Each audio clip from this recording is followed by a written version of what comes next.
I'm Dan Bishop, I'm the production designer. And I'm Chris Brown, and I'm the art director. Dan's in charge. It's his job to make sure that, the look, the spaces, whether they're locations or sets, tie together with, maybe some of the bigger themes that are going on over the course of the season. It's my job to make sure that what he wants shows up in front of the camera at the right time, and for the producers at the right price point. When we started in 1960, we looked directly at the 50s for pretty much all our inspiration, because we didn't really want to show stuff that was brand new. And the main characters were had matured, I guess, in the 50s, and are now essentially dinosaurs to a certain extent. As the years go by, and the latter 60s come upon us, it obviously things in the latter years of the decade. I think kind of directly, things are less structured, things are more linear, things are more colorful. So I think it's just been a long, slow progression from the 50s into the 60s. I don't think we really hit the 60s until we hit like 1965. So that we were still sort of dragging our feet in the 50s still. But now that we're up into 68, we're in full bore. There's psychedelic stuff. I think Matt's loosened up a little bit too about letting us do some more cutting edge stuff. But the original structure of the show was one which was extremely formal. And this year, that's further away from where we started than ever before. In the 50s, just the entire color palette, there's, almost nobody was using primaries or even secondary colors. There was always a little touch of gray in there, or it was muted down, and then they would work those color combinations, in these most incredible ways and get, great effects out of that. And then I think as things went more into the 60s, into the early 60s or middle 60s, the primary colors started coming back. And those are great, red, white, and blue, and yellow, and all that. It's pretty elemental, and it's kind of, in a weird way, I think it's easy. Between the development of the 37th floor versus the 38th floor, when the firm came to the new building, it was at a time where they were running a very lean and bare bones operation. Clara! Have you seen Scarlett? Where's my girl? They must all be watching TV somewhere. Not in my office. I barely slept last night. I just thought working might take my mind off things. Good luck. Been on the phone all morning. They're worried about last night, obviously, but they're worried about tonight. They're worried about the weekend. Who? The clients. The development of the 38th floor is something that, is the accounts floor. It's the executives floor. So we look back a little bit to, what were the materials that offered that sort of warmth and richness, some of which we had seen in the original Sterling Cooper office, to try and, create a contrast in finish and tone between the two spaces. The agency is expanding, and they wanted to expand, literally vertically. And so they, we wanted a staircase. We weren't sure where. We didn't know how big or what was going on up there until we started prepping season 6. And I think we had some pretty, grand ideas, and we were trying to limit ourselves to a certain footprint. We ended up growing a little bit beyond that. And I think I was just trying to create within that limited space, kind of an interesting geometry, I guess, of hallways. So consequently, we started with a staircase. We had a position for it, eventually over by the windows. And we kind of roughed out the basic direction that it would go, and whether or not initially it was just going to run straight up the windows, and we decided to turn it towards the back. And that kind of drove a lot of the configuration of the rest of it. But we wanted a common area at the top, so when you make an entrance, you can play a scene up there. But how to integrate that and where it would be was a little bit of a journey of discovery. I mean, I think we looked at and modeled 3 different places or different configurations for the staircase. In front of the conference room, behind the conference room, off to one side, and then in front of the windows where it ended up. And then basically there's 5 offices around it with the primary offices, the big wigs, on the corners, and Cooper in the center. We didn't want to take apart everything that people had come to know about the 37th floor. Sterling Cooper Draper Pryce.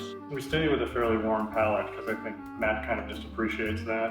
I think the whole show, in a funny way, we don't want it to be a lot of modern architecture is pretty cold, and so we've never been. I don't think anybody on our show has been a particular fan of that. Then we're really working with what kind of wallpapers we can discover. Sometimes a wallpaper won't sort of drive the look or the color scheme of a whole room, or sometimes it's a piece of fabric. We have a draper that works with us, Deb, and she would go out and find these fantastic fabrics for the draperies, and we go like, oh, if we put this big wall of drapes up there and they're this exotic color and pattern like that, then that might drive the look of the sofa. We always sort of keep in mind what's going to be up against what colors are going to touch each other, all that thing to sort of make the composition. So really, for the whole of the 38th floor, the influence of Claudette is all over that, and her team, Ellen as well. And it's largely because of the objects and the fabric she's able to dredge up to sort of inspire kind of the color schemes.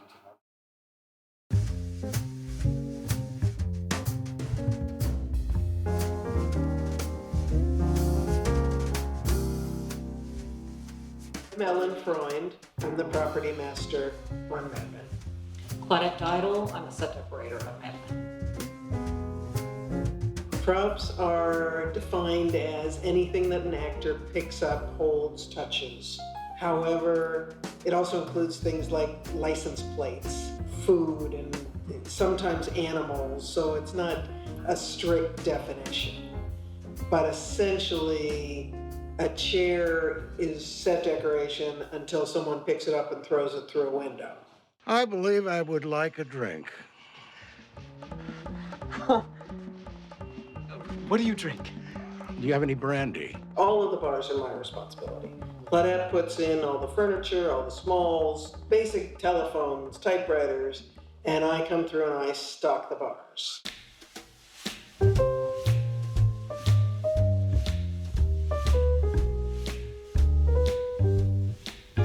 We both get a script, hopefully with like about a week or so, possibly 10 days before we shoot that episode.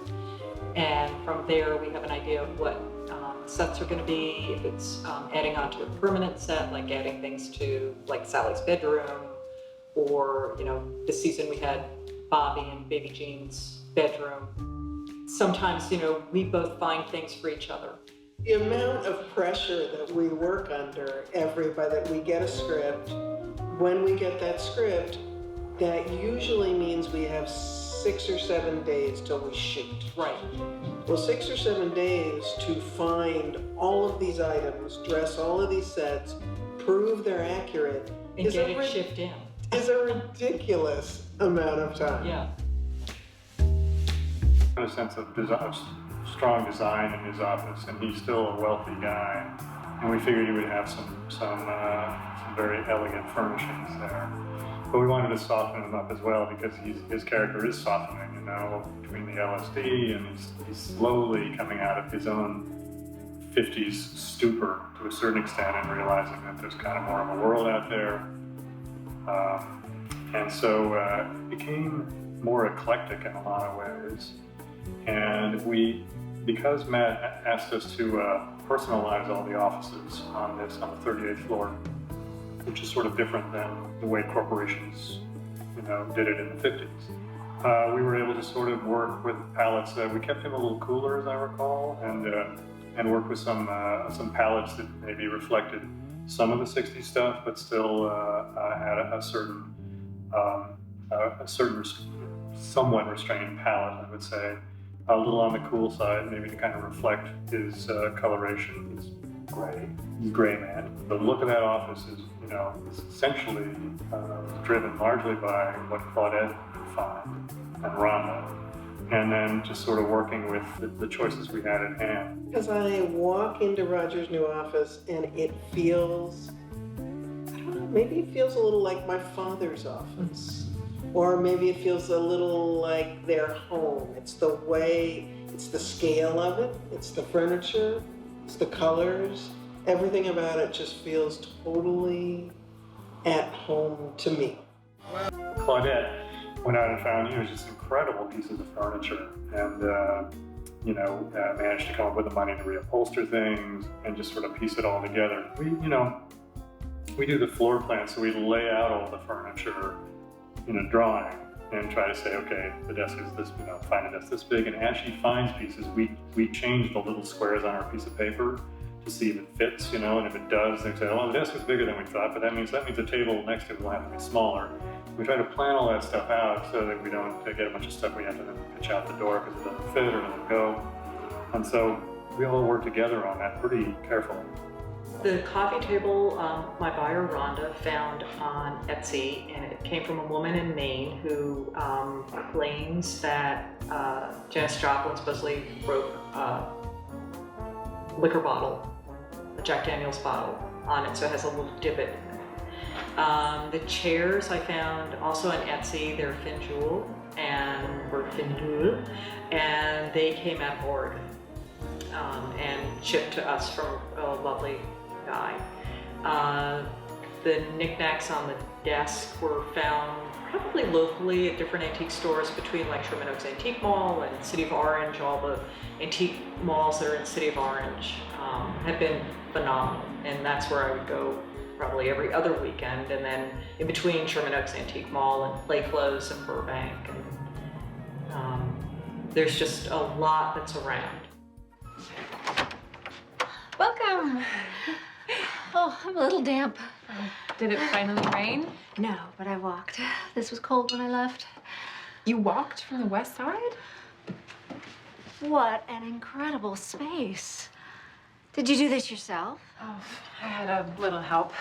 Arlene? Matt and Scott both sort of said we should have a sunken living room, basically, and so that was a given. And that it creates a sort of thing because it creates a sort of a barrier between the space, even though there's no wall there, obviously. But I mostly wanted to just choose shapes sort of based on in the end, it was all rectangles essentially. But a lot of that stuff comes out of the 50s. I looked at Frank Lloyd Wright stuff as well, and some of Japanese influence. And this is all just looking at the floor plan, which then sort of drives where the walls are.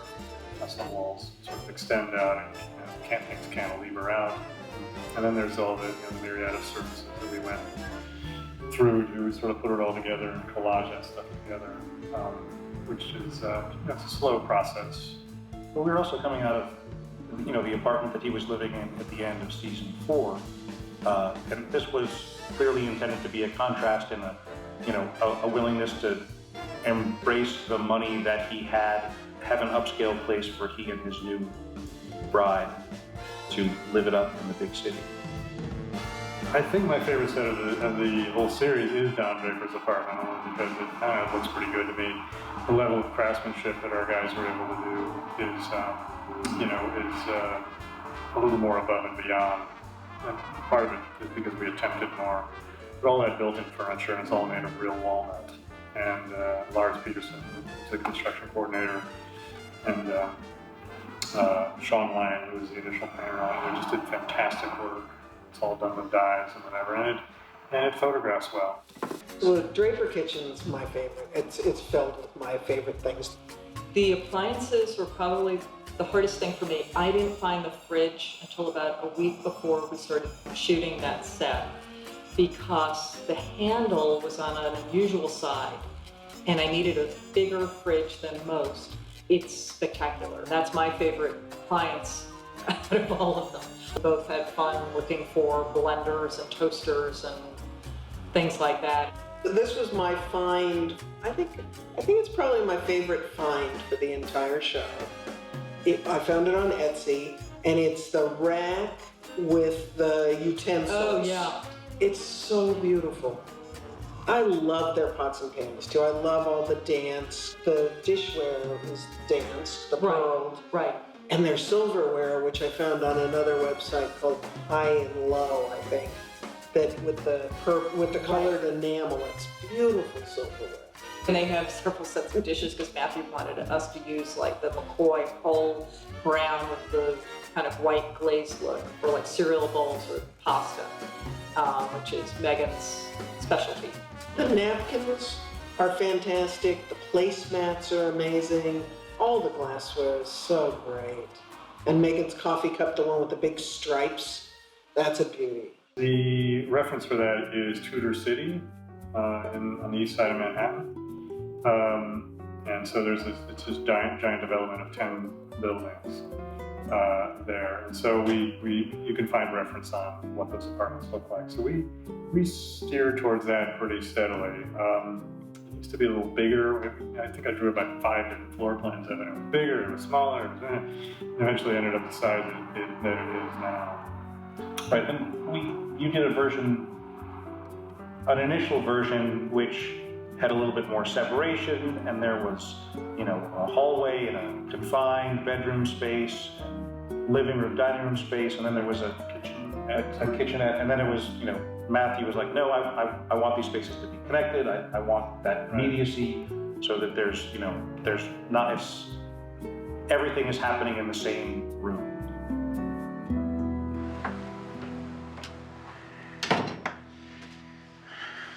They'll deliver the lowboy in the china closet next Friday. I couldn't take any more, and I already look like the Beverly Hillbillies with the chair tied to the roof.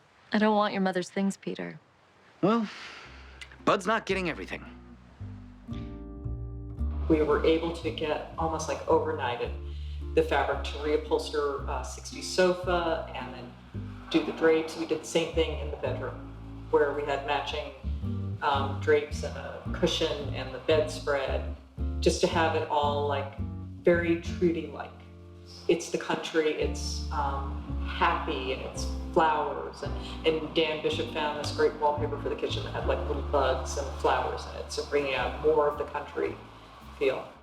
There's poop on the stairs again. Somebody's dog got in. No, it's human. I think it's from Tenant. Oh, she wouldn't do that. She's a junkie. She doesn't care. I want her out. We can't do that. He has a really good sense and is willing to have a dialogue about, where in the city are these people from? Where do they live? And that willingness to be specific about their neighborhood or the kind of place that they might be moving into, or, an understanding of socioeconomics shapes the way characters interact with their architecture. Peggy's going to buy a building. It's not going to be in what is, at that time, a great neighborhood. There's lots of different avenues for us to go and look and say, well, okay, what did some of that stuff look like? What was interesting? What were good shapes? And then to have more conversation about, do you know what kind of story you want to tell in these spaces? So how can we shape the space to help enhance that? Hi, Bob. Mom, Roger's here. Gail got her hair done for you. Oh, little man. You ready for some turkey? Yeah. Joe is the oldest standing set on the show. Started out as Pete's original apartment in season 1. Anybody remember that? He sat in the corner with a rifle. The rifle, exactly. And the camera looked through a doorway. Right. And then Joan had to have a place to live. So we built some more of that. And we took out a wall and ended up with 4 windows.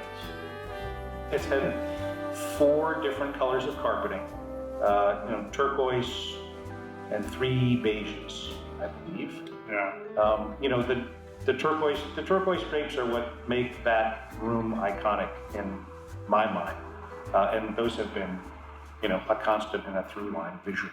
You don't pay a lot of attention to the places that the characters are in because they feel right for the story that's being told. I think one of the biggest challenges are holding it all together, trying to convince these guys to come and work with me again each year, which really, it is true, you're only as good as the team around you. And the satisfaction literally comes when, they say it's time to come down and look at it, and, it looks essentially great.